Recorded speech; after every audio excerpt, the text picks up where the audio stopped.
Permutation City is a 1994 science fiction novel by Greg Egan that explores many concepts, including quantum ontology, via various philosophical aspects of artificial life and simulated reality. Sections of the story were adapted from Egan's 1992 short story, Dust, which dealt with many of the same philosophical themes. Permutation City won the John W.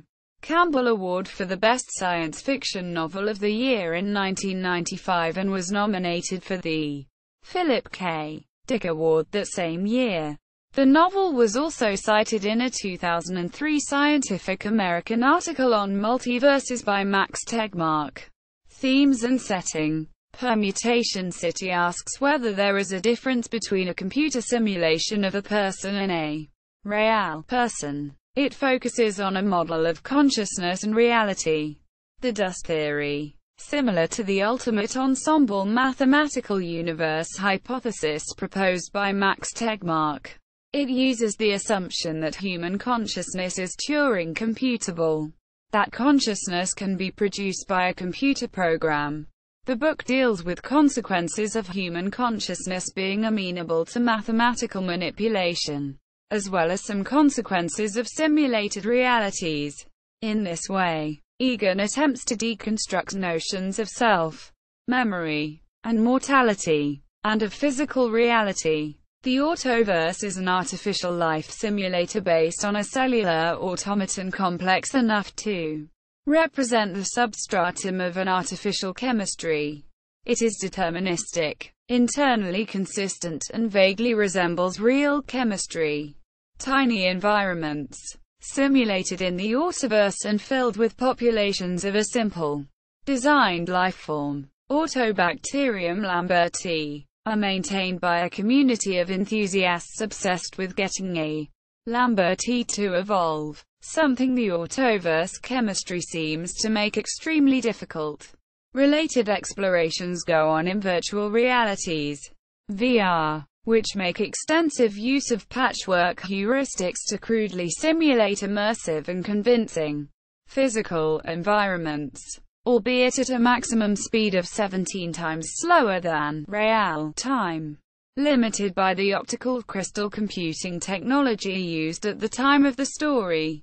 Larger VR environments, covering a greater internal volume in greater detail, are cost-prohibitive even though VR worlds are computed selectively for inhabitants, reducing redundancy in extraneous objects and places to the minimum details required to provide a convincing experience to those inhabitants. For example, a mirror not being looked at would be reduced to a reflection value, with details being filled in as necessary if its owner were to turn the model of a head towards it. Within the story, copies, digital renderings of human brains with complete subjective consciousness, the technical descendants of ever more comprehensive medical simulations, live within VR environments after a process of scanning. Copies are the only objects within VR environments that are simulated in full detail, everything else being produced with varying levels of generalization, lossy compression, and hashing at all times. Copies form the conceptual spine of the story, and much of the plot deals directly with the lived experience of copies, most of whom are copies of wealthy billionaires suffering terminal illnesses or fatal accidents, who spend their existences in VR worlds of their creating, usually maintained by trust funds which independently own and operate large computing resources, for their sakes, separated physically and economically from most of the rest of the world's computing power, which is privatized as a fungible commodity. Although the wealthiest copies face no financial difficulties, they can still be threatened because copies lack political and legal rights. They are considered software, especially where the global economy is in recession. Hence they cannot afford to retreat into solipsism and ignore what is happening in the real world. At the opposite end from the wealthy copies are those who can only afford to live in the virtual equivalent of slums. being bounced around the globe to the cheapest physical computing available at any given time in order to save money, while running at much slower speeds compared to the wealthy copies. Their slowdown rate depends on how much computer power their meager assets can afford. As computer power is traded on a global exchange and goes to the highest bidder at any point in time, when they cannot afford to be run at all, they can be frozen as a snapshot until computer power is relatively affordable again. A copy whose financial assets can only generate sufficient interest to run at a very slow rate is stuck in a rut because it becomes unemployable and is unable to generate new income, which may lead to a downward spiral. By creating this scenario, Egan postulates a world where economic inequality can persist even in one's virtual afterlife. The concept of solipsism is also examined prominently, with many less wealthy copies attending social functions called slow clubs, where socializing copies agree to synchronize with the slowest person present. Many of these less wealthy copies become completely deracinated from their former lives and from world events, or else become witnesses, who spend their time observing, at considerable time lapse, world events unfold, at the cost of any meaningful relationships with their fellow copies. A subculture of lower, middle-class copies, calling themselves Solipsis Nation after a philosophical work by their nominal founder, choose to completely repudiate the real world and any copies still attached to it, reprogramming their models of brains and their VR environments in order to design themselves into their own personal vision of paradise, of whatever size and detail, disregarding slowdown in the process. Egan's later novels Diaspora and Schild's Ladder deal with related issues from other perspectives. Story. The plot of Permutation City follows the lives of several people in a near-future reality where the Earth is ravaged by the effects of climate change. The economy and culture are largely globalized, and civilization has accumulated vast amounts of cloud computing power and memory which is distributed internationally and is traded in a public market called the QIPS exchange. Quadrillion instructions per second. See MIPS. Most importantly, this great computing capacity has enabled the creation of copies, whole brain emulations of scanned humans which are detailed enough to allow for subjective, conscious experience on the part of the emulation. Scanning has become safe enough and common enough to allow for a few wealthier dedicated humans to afford to create backups of themselves. Copies do not yet possess human rights under the laws of any nation or international body. Part 1. In 2050, Paul Durham, a Sydney man having experimented on copies of himself, offers wealthy copies prime real estate in an advanced supercomputer which, according to his pitch, will never be shut down and never experience any slowdown whatsoever. Durham predicts that efforts to utilize chaotic effects will clash with copyrights, as both copies and weather simulations will demand increasing QIPS exchange shares. All that each copy must do is to make the comparatively small investment of 2 million AQs in order to bring Durham's fantasy computer into existence. Durham hires Maria De Luca, an Autoverse enthusiast, to design an Autoverse program which, given a powerful enough computer, could generate a planet's worth of evolvable Autoverse life.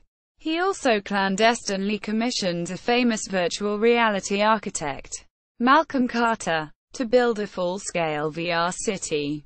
Outside of Durham's knowledge, Carter secretly hacks two slum-dwelling Solipsis Nation copies, Pierre and Kate, into this city's machine code. When Maria learns of a computer fraud investigation on Durham, she confronts him. Durham reveals that his self-experiments convinced him that there is no difference, even in principle, between physics and mathematics, and that all mathematically possible structures exist among them our physics and therefore our spacetime, a belief he refers to as dust theory.